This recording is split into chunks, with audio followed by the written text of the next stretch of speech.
Sveiki žiūrovai, mūsų audio puslapio stebėtojai. Dar kartą susitikti, pabendrauti apie audio aparatūrą. Tiesiog nebandau pataikyti į kiekvieno nuomonę, į tie, kurie klausosi tik džiazą, tik popsą ar tik roką. Klausausi įvairią muziką, o jūs girdite per video klipukus no copyrights muziką vien tam, kad Facebook'e neužbanintų muzikos ir galėtumėte kažkokį takelį girdėti. Šiandien pakalbėsiu po ilgo laiko apie savo TDA ant mėlynos plokštės Luxus versiją, Vadimo kurtą DAC-ą. Aš jau jį turiu metus laiko ir po metų laiko mano bendri įspūdžiai apie jį. Nes turėjau daugybę DAC-ų, su kuriais galėjau jį lyginti, palyginti, kuom jis geresnis ar prastesnis negu kiti mano DAC-ai. Tai pažiūrėsime į vidų, aptarsime jo komplektaciją, sudedamasias dalis, kokie operaciniai stiprintuviukai buvo naudojami, kaip jisai skamba, tikrai viską detaliai žinau apie jį. Irgi pradedam, lendam į vidų, žiūrim, kas toliau. Ir tiesa, nepamirškite uždėti laiko, jeigu jums šitas video patiko, nes kai uždėtate laiko, tada daugiau stebėtojų gali pamatyti mūsų audio puslapį ir populiarinti šitą audio aparatūros reikalą. Vieniem gali patikti, kitiem gali nepatikti va šitokia išvaizda, tokia lenta. Pirmas mano buvo bandymas frezuoti su frezavimo įrenginiu. Kiti įrenginiai jau dailiau gavosi. Gal kažkada pabandysiu perdaryti šitą lentą. Tai patiko ši spalva, polisandras, specialiai maišomi dažai ir su matiniu laku nulakuota. Manau, būtų labai faina čia auksinė lentelė, lazeriu išraižyta išrašinėti, pavyzdžiui, Luxus TDA 1541 by Vadim Sirotenko, būtų labai fainai. Ir man dar pačiam kliūna šitas mygtukas, toksai junky, galėtų atrodyti šiek tiek geresnis. Dabar iš kiniečių parsisiunčiau šviečiančių jungtukų, gal ir geriau, bet tuo momentu neturėjau, tai va šitas mygtukas toksai, manau, bus pakeistas, gal ir visa lenta. Tai spalva labai polisandras rekomenduoju, taip kokybiškai atrodo ir viskas yra sudėta į seną Philips grotuvo dėžę. Visas maitinimas ateina per va šitokią jungtį su saugikliu, vien tam, kad galėčiau profesionalius laidus naudoti. EMI filtras, nieko nekoreguotas, kinietiškas, bet jau toks šiek tiek rimtesnis, 2 pakopų. Ir man patinka stabilizatorius. Jis nėra brangus, bet aš stengiuosi savo DAC-ose naudoti stabilizatorių, kad nebūtų kirtimo per kolonėlės, kad būtų tolygus įjungimas. Man tas labai svarbu, negaliu pakęsti, kai kituose DAC-ose išjungiant kerta per kolonėlės. 2 toroidiniai trafai gaminti lietuvių gamintojo. Vienas yra ant 2 afijų, 2 afijos išeina, kitas galingesnis ant 1 afijos. Tai čia yra 2 po 20. Vienas po 15, kitas 12. Čia yra ne fine goldai, čia yra paprasti FU auksiniai, čia yra Panasonikai naudojami, skaitmeniniai jungti visur Panasonikai. Čia kur analoginė vėl FU. Tai va, čia yra Vimos, visur kur raudona Vimos ir rezistoriai, high-endiniai audio kondensatoriai, mažų talpų.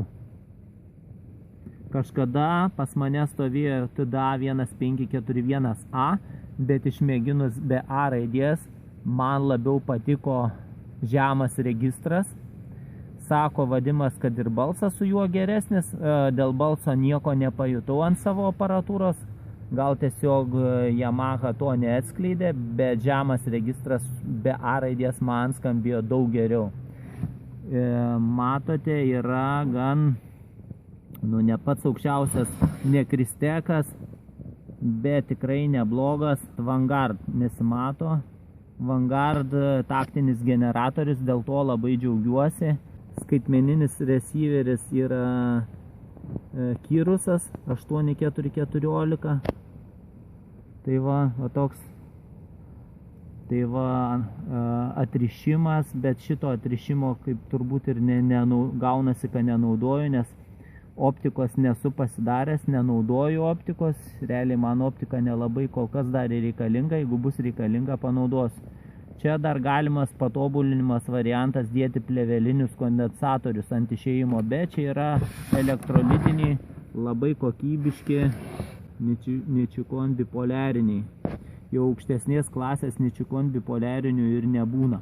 Esu pabandęs tikrai nemažai operacinių stiprintuvėlių, čia yra filtras, čia yra stiprinimo signalas.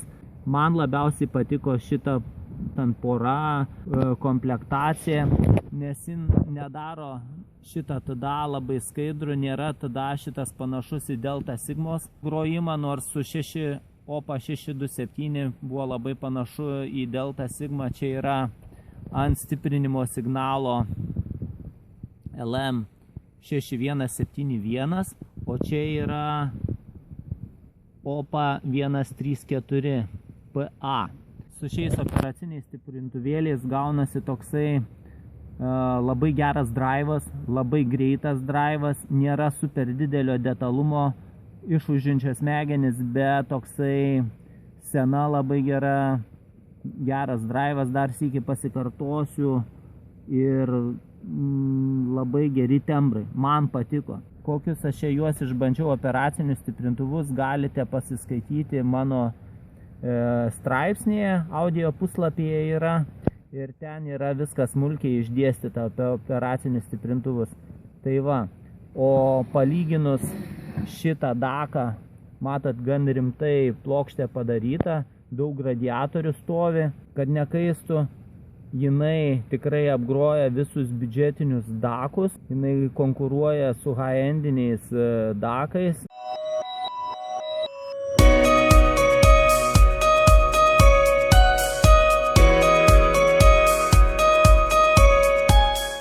Šitą daką nelyginkite ir šalia net nestatykite su jokių Volsomu, gamykliniam versijom, DAC magikais, Music Fidelity būdu.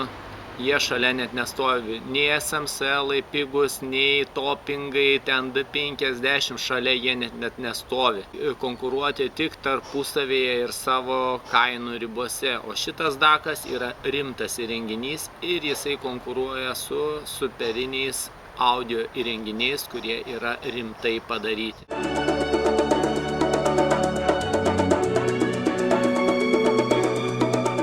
Kadangi aš mėgstu labai lyginti, galiu pasakyti apie rezultatus, su kuo aš buvau lyginęs šitą daką. Lyginęs buvau su savuoju Kirusu ant plokštės kiniškos, kur buvo padarytas Kirusas CS 4398 vadimo darbo. Šitas skambėjo mano skoniui geriau. Man labiau patiko drivas, patiko žemieji registrai, balsas jų tarkim vienodas. Bet šiek tiek didesnės simpatijas atiduodu TDA už tai, kad žemieji dažniai mano ausiai labiau patinka. Jie pagal detalumo jamant Kirusas yra šiek tiek detalesnis, nes jis vis dėlto yra Delta Sigmo principų pagamintas dakas ir turi pliusą tame ir DSD ir PCM-as. O čia groja tik tai PCM-as ir labai rimtas yra upsamplingas 1644, tai kaip CD tik tai formatas. Pajungus šitą daką ant streamingo, kai kuriuos aukštos rezoliucijos failų mes negirdėsime, nes galioja tik tai 1644 CD formatas. Tai yra jo didžiulis minusas prieš Kirusą. Balsas man jų tiek Kiruso, tiek TDA vienodai patinka, bet čia man labiau patinka drivas ir žemieji registrai. Esu jį lyginęs su žalia plokštė vadimo, kur ant vieno čipo. Tai šitas man groja ant 15-20% geriau. Bet lyginau su TDA 1541 Dual dviguba versija, kur prieš tai matėte video. Šitas Dualas ant žalios plokštės man skambėjo tikrai geriau, o rimtai geriau. Bet kad investuoti didesnius pinigus ir persidarinėti šitą DAC-ą, aš tikrai nesu pasiruošęs, mane tenkina šitas garsas, man įdomiau išgirsti dar kitokių DAC-ų principų, negu kad vieną DAC-ą pasidaryti iki beprotybės. Turiu ir kitų egzempliorių, kurie taip pat puikiai skamba ir kitaip negu tada. Tai jeigu lyginsi su savo Kirusu, mano simpatijas yra šitam didesnė, o jeigu su Dualu, tai Dualas skamba daug rimčiau už šitą.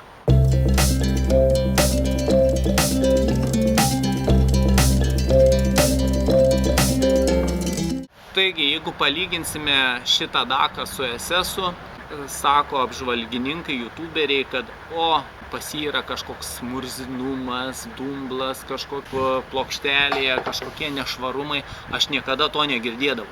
Bet kai paklausiau 9038 SS-o ir atgal jį užsidėjau, supratau, kad tikrai yra kažkas tokio, ko mes iš pradžių nepastebime, negirdime. Ir tai galime tik pastebėti, kai pradedi lyginti su dar aukštesnio lygio šiuolaikiniais čipais. Bet turėkite omeny, kad šiuolaikiniai čipai neturi to, ką turi šitas DAC-as tada. Geresnį balsą, geresnį drivą, gal mažesnę sceną. Šiuolaikiniai čipai neturi tokio balso, tokio melodingumo, tembrų gilumo, kaip šitas DAC-as. Bet ir vėl nenurašau šiuolaikinių čipų, todėl kad jiem, kad atsiskleistų visas jų potencialas, reikalingi super brangus operaciniai stiprintuvėliai tikėtina ir super brangi aparatūra. Esu labai patenkintas, tai vienas iš mano flagmanų, bet jisai nėra pats topų topas. Apie pačius topų topus, kuris man dabar labiausiai patinka šiam momentui, bus video kitas. Jeigu patiko, stebėkite mane. Kam rekomenduočiau šitą DAC-ą? Pirmoje eilėje rekomenduočiau šitą DAC-ą roko mėgėjam, sunkesnės muzikos mėgėjam, metalo mėgėjam, greito žanro mėgėjam, net ir džiazo mėgėjam. Nerekomenduočiau šito DAC-o mėgėjam, kurie mėgsta šiuolaikinę elektro muziką, su daug efektų muziką, gal nelabai atsiskleis ir visas potencialas. Bet visada bandykite patys, klausykite patys, susidarykite savo nuomonę patys. Tai jeigu patiko, dedame like ir parašykite kažkokį komentarą, kas turėjote patys tada, grotuvus ar DAC-us ir kokia jūsų nuomonė apie šiuos DAC-us. Taigi iki kito karto. Iki.